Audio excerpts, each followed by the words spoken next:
হে everyone, আসসালামু আলাইকুম। কী অবস্থা সবার? আমার হাতে ওয়ালমেট দেখে নিশ্চয়ই অবাক হচ্ছ।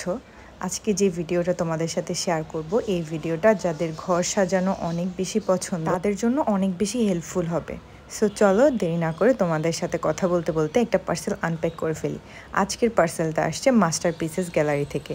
আর তোমাদের সুবিধার জন্য স্ক্রিনে তাদের পেজটা আমি দিয়ে দিচ্ছি, এই দেখো। আর আমি আমার ক্যাপশনেও তাদের পেজটা মেনশন করে দিব। আর কথা বলতে বলতে পার্সেলটা খুলেই ফেললাম। পার্সেলের মধ্যে অনেকগুলো ওয়ালমেট ছিল। ওয়ালমেটগুলো অনেক বেশি সুন্দর।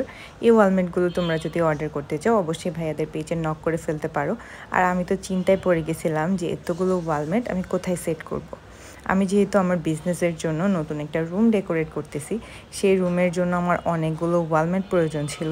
আর ভাই আমাকে এই ওয়ালমেটগুলো পাঠানোর পর থেকে আমি অনেক বেশি খুশি হয়ে গেছিলাম যে এই ওয়ালমেটগুলো দিয়ে আমার রুমটা খুব সুন্দরভাবে সাজানো যাবে। আমি অবশ্যই আমার রুমের ডেকোরেশন তোমাদের সাথে শেয়ার করব। আর এই তিনটা ছিল আমি সোফার রুমে সেট করছিলাম, আর সবগুলো ছিল আমার বিজনেসের রুমের জন্য। আমি সুন্দরভাবে এগুলোকে লাগিয়ে নিচ্ছিলাম ওয়ালে। এগুলো লাগানোর প্রসেসটাও কিন্তু খুব ইজি। এই যে পিছন টাইপে একটা ট্যাপ থাকে, এটা খুলেই তোমরা জাস্ট লাগিয়ে দিলে হয়ে যাবে, ড্রিল করার কোনো ঝামেলা নেই। আর আমি শুনলাম এই ওয়ালমেটগুলোর প্রাইসও খুব বেশি রিজনেবল।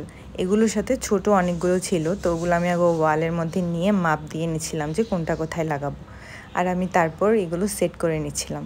আসলে এগুলো লাগানোর পর ওয়ালটা অনেক বেশি সুন্দর হয়ে গেছে। ডেকোরেটের জন্য তো একদম পারফেক্ট। আর অবশ্যই আমার পুরো রুমের ভিডিও তো তোমাদের সাথে শেয়ার করবই, তাছাড়া আগে আমি যেভাবে লাগাচ্ছি তা তোমাদের সাথে শেয়ার করতেছি। আর এই হলো যেগুলোর পিছনে স্টিকার ছিল সবগুলো আমি লাগিয়ে ফেলছি। এখন আমার যে ওয়ালমেটগুলো ছিল বাকি, ফার্স্টে তোমরা দেখেছো এই তিনটা ওয়ালমেট, এগুলো আমি এখন হ্যাঙ্গিং করব। আর এই তিনটা ওয়ালমেটের জন্য আমি তিনটা ড্রিল করে রেখেছিলাম আগে থেকে। এখন এই তিনটার মধ্যে আমি সুন্দরভাবে সেট করে দিব। আর এগুলো খুবই সুন্দর। পিছন সাইডে হ্যাঙ্গিংয়ের জন্য একটা ফিতা বাঁধা আছে, কোনো ঝামেলাই নেই। জাস্ট আমি সুন্দর করে সেট করে দিলেই হয়ে যাচ্ছে। এই যে এরকমভাবে ফিতা বাঁধা থাকতেছে। আর এই ওয়ালমেটগুলো লাগানোর পর থেকে আমার ওয়ালটা এত সুন্দর হয়ে গেছে। অবশ্যই আমার ভিডিও ছবিতে তোমরা অলরেডি দেখে ফেলছো। তো যাদের যাদের এরকম ওয়ালমেট প্রয়োজন সবাই ভাইয়াদের পেজে নক করতে পারো। আর অবশ্যই ভাইয়াদের পেজটা একবার ভিজিট করে আসবে, আমার ক্যাপশনে দেওয়া থাকবে। আজকের ভিডিওটা এই পর্যন্তই ছিল। তো সবার কেমন লাগলো অবশ্যই কমেন্ট করতে ভুলবে না। নতুন কোনো ভিডিওতে আবার তোমাদের সাথে দেখা হচ্ছে। ততদিন পর্যন্ত ভালো থেকো। আল্লাহ হাফেজ সবাইকে।